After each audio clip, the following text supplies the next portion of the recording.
High, আমি Remi.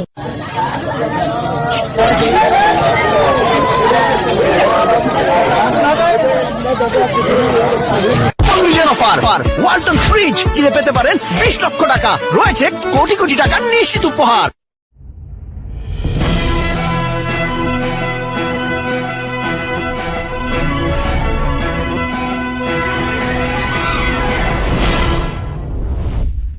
সংগঠন এবং মূল দলের নেতৃত্ব আমরা আবার রাজপথে অবস্থান নিই। হয়তো তারা থাকবে, আমরা থাকবো, আপনাদের জবাব রাজপথে দেওয়া হবে। আবারও উত্তাল ঢাকার রাজপথ।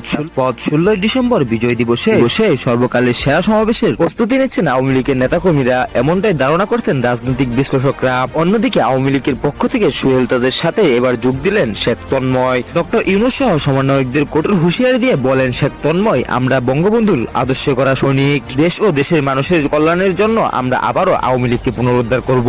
এছাড়াও তিনি বলেন, আমাদের নেত্রীকে এক পক্ষ ষড়যন্ত্র করে দেশ ত্যাগ করিয়েছেন, দেশরত্ন প্রধানমন্ত্রী শেখ হাসিনার নেতৃত্বে আমরা আবারও রাজপথে নামবো।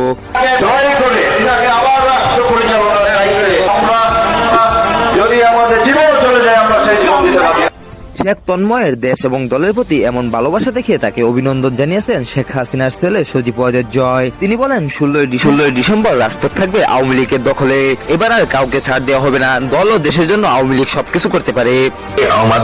আমাদের নেতাকর্মীদেরকে, আওয়ামী লীগকে রক্ষা করার জন্য যা প্রয়োজন আমরা করতে প্রস্তুত। প্রিয় ভিউয়ার্স, আপনাদের কোনো মতামত থাকলে অবশ্যই কমেন্ট বক্সে জানিয়ে যাবেন। পরবর্তী আপডেট পেতে আমাদের চ্যানেলটি সাবস্ক্রাইব করে পাশেই থাকুন।